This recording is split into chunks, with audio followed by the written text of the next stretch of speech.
اسلام میں کیسا سسٹم ہے؟ اللہ نے کہا انسان بےہودہ ہو چکا ہے. کیوں؟ کیونکہ وہ سمجھتا ہے کہ اس کو اس کے اوپر پکڑ کچھ بھی نہیں ہے. جو دل میں آیا کر لیجئے.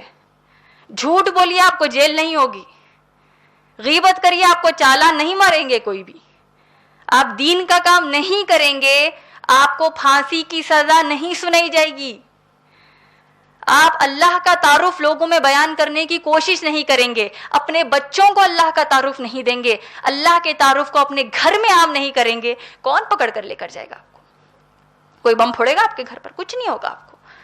تو یہ ایسی چیزیں ہیں. ہمارے معاشرے میں عام کیسا ہے کہ بھائی اچھے مسلمان رہنا ہے, نماز پڑھ لو, زکوٰۃ ادا کر دو, روزے رکھ لو, بس اپنی جگہ اچھے رہو. کیا صحابہ نے اپنی زندگی ایسی گزاری؟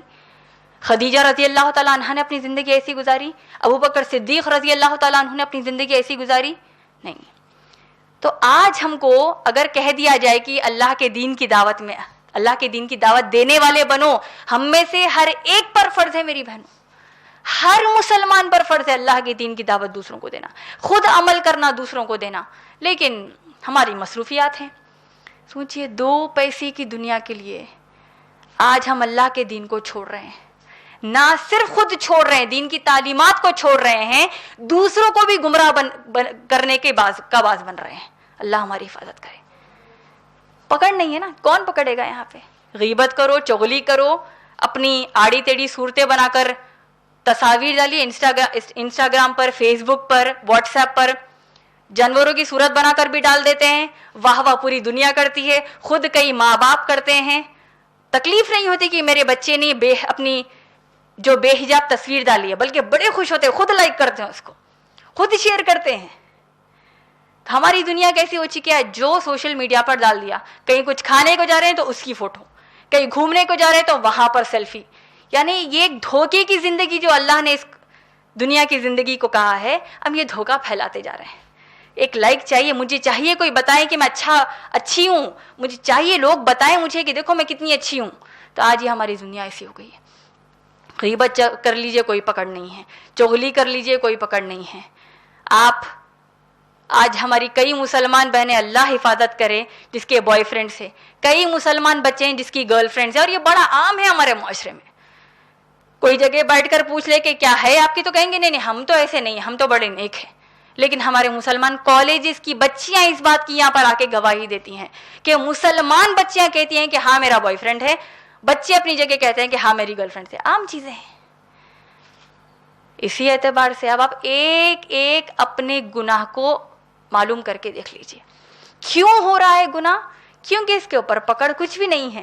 دیکھیے کئی ہم کو ہمارے جو ہم گناہ کرتے ہیں اس کے عذاب بھی ہم کو معلوم ہے. مثال کے طور پر جھوٹ بولیں گے تو کیا ہوگا؟ اللہ کے رسول صلی اللہ علیہ وسلم نے فرمایا کہ جو شخص جھوٹ بولتا ہے اللہ سبحانہ تعالیٰ ایک فرشتے کو اس کے لیے مقرر کرتے ہیں. صحیح بخاری جلد نمبر 9 کی حدیث. اللہ کا وہ فرشتہ جو شخص جھوٹ بولتا ہے اس کے منہ کے ایک کونے میں سیدھی جانب ایک ٹیڑھا آئرن کا جو جس کو آپ لوہا کہتے ہیں, لوہے کا ہک ہوگا, اس کے منہ میں رکھے گا اور اس کو چیر پھاڑ کر گدی تک یعنی یہاں تک لے کر جائے گا. ناک میں ایک ہک ڈالیں گے, بڑا ہی تیز ہک ہوتا ہے نا, وہ ڈالیں گے ناک میں, اس کو چیر کر پورا سر کے پیچھے کر دیں گے. انسان چیخ مارے گا لیکن پھر بھی فرشتے اس پر رحم نہیں کھائیں گے. آنکھ میں ایک لوہے کا ہک ڈالے گا, اس کو چیر پھاڑ کر پوری جلد چیرے جائے گی, پیچھے تک لے کر جائے گا. پھر اس جانب فرشتہ کرے گا, اور جب یہ جلد واپس آ جائے گی پھر اس کی طرف فرشتہ پورا جلد کو کھینچے گا. یہ عذاب چلتے رہے گا بندے پر. کس کے لیے؟ جھوٹ بولنے پر. تہمت باندھنے کا الگ گناہ, سود خوری کرنے کا الگ گناہ, غیبت چغلی کرنے کا الگ گناہ, دین کا کام نہیں کرنے کا الگ گناہ, صلاح چھوڑنے کا کتنا بڑا گناہ ہے.